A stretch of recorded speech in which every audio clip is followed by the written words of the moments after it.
जय हिंद। स्वागत है सभी का एक बार फिर से आपके अपने चैनल एनी क्लासेस में कुछ खास जानकारी के साथ।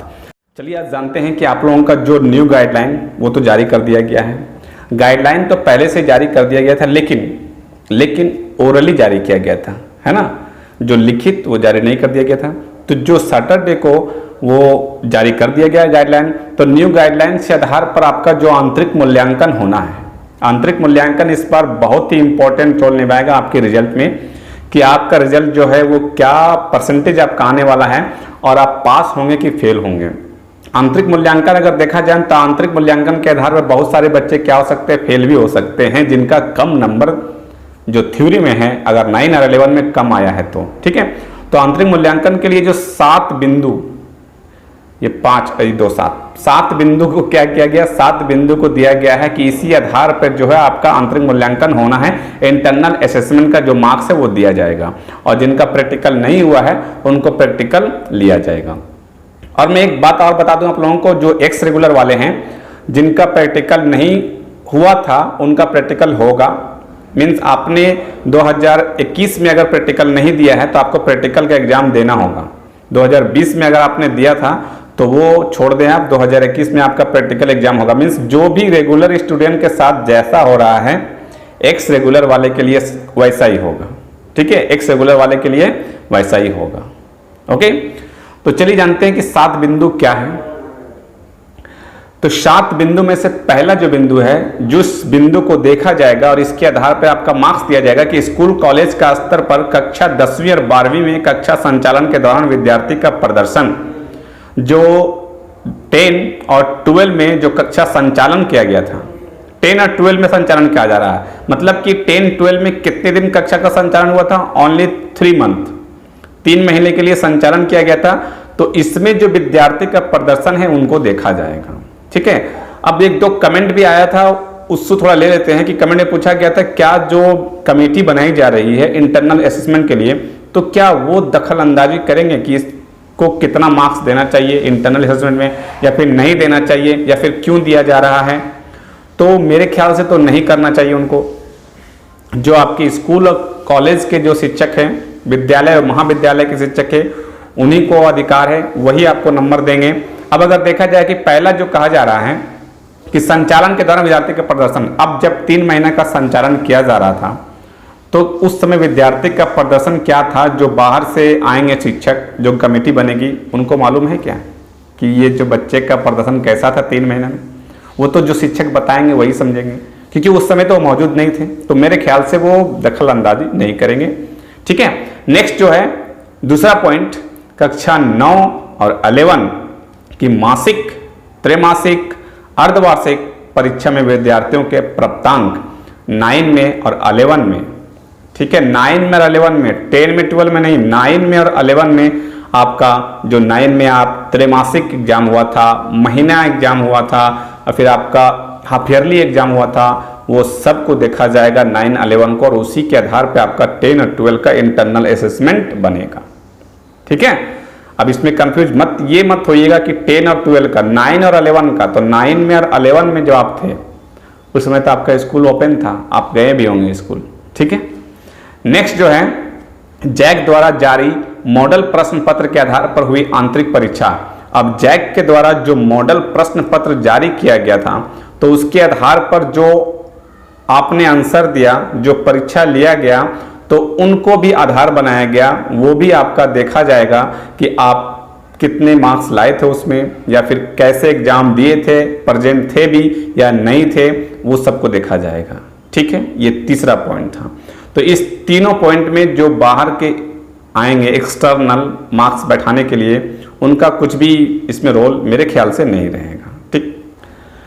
नेक्स्ट जो पॉइंट है, ऑनलाइन कक्षाओं के संचालन में विद्यार्थियों का प्रदर्शन। अब ऑनलाइन जो कक्षा चल रहा था आपका 10 और 12 यहाँ पर, तो ऑनलाइन में आपका क्या प्रदर्शन था, आपने एक भी टेस्ट में भाग लिया या फिर नहीं लिया, ये भी देखा जाएगा, ठीक है। अगर आपने टेस्ट में भाग लिया था तो कैसा प्रदर्शन दे रहे थे आप, आपका जो क्वेश्चन पूछा जा रहा था क्विज के तौर पर पूछा जा रहा था, तो आपका जो प्रदर्शन अच्छा है या फिर नहीं है, इनको भी देखा जाएगा। आपके जो इंटरनल असेसमेंट तैयार किया जा रहा है 20 नंबर का, वो इसमें देखा जाएगा, ठीक।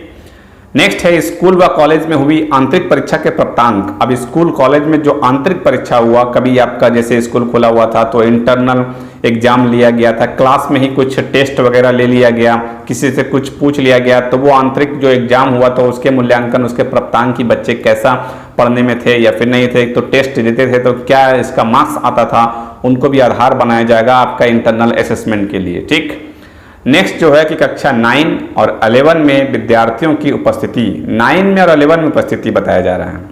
रिजल्ट बनेगा 10 का और 12 का, और प्रेजेंट जो उपस्थिति कहाँ का देखा जाएगा आपका 9 और 11 का, क्योंकि 10 और 12 के लिए स्कूल जो है वो ज़्यादा दिन तक तो खुला नहीं था, तो आपका जो अटेंडेंस कहाँ से देखा जाएगा, तो अटेंडेंस आपका 9 और 11 का देखा जाएगा कि आप 9 में और 11 में कितने दिन प्रेजेंट थे, कितने दिन स्कूल गए थे या फिर कितने दिन एब्सेंट थे, वो 9 का और 11 का देखा जाएगा। ठीक है, 10 वाले के लिए 9 का और 12 वाले के लिए 11 का देखा जाएगा।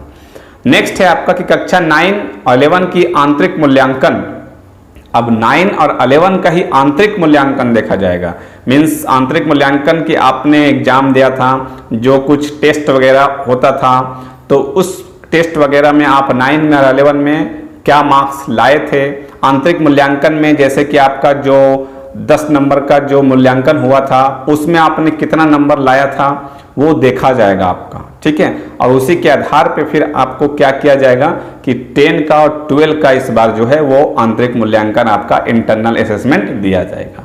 तो ये 7 बिंदु जो इस न्यू गाइडलाइन में दिया गया है और इसी के आधार पे आपका जो है मार्क्स मिलने वाला है इंटरनल असेसमेंट का। ठीक है, अब जानते हैं कि क्या इंटरनल असेसमेंट में आपको मार्क्स कम दिया जाएगा कि नहीं दिया जाएगा, क्योंकि ये जो 7 बिंदु आप सुने, अब इसको सुनकर आप परेशान हो रहे हैं कि अरे मैं तो स्कूल नहीं गया था, मेरा आंतरिक मूल्यांकन कम आया था, मेरा इंटरनल असेसमेंट अच्छा नहीं मिला था, मैं तो कोई भी टेस्ट में भाग नहीं लिया था, है ना, हाफ ईयरली का एग्जाम जो था वो दिया भी था कि नहीं भी दिया था, तो आप टेंशन नहीं लें, ये बिंदु को जरूर देखा जाएगा आपके स्कूल कॉलेज में।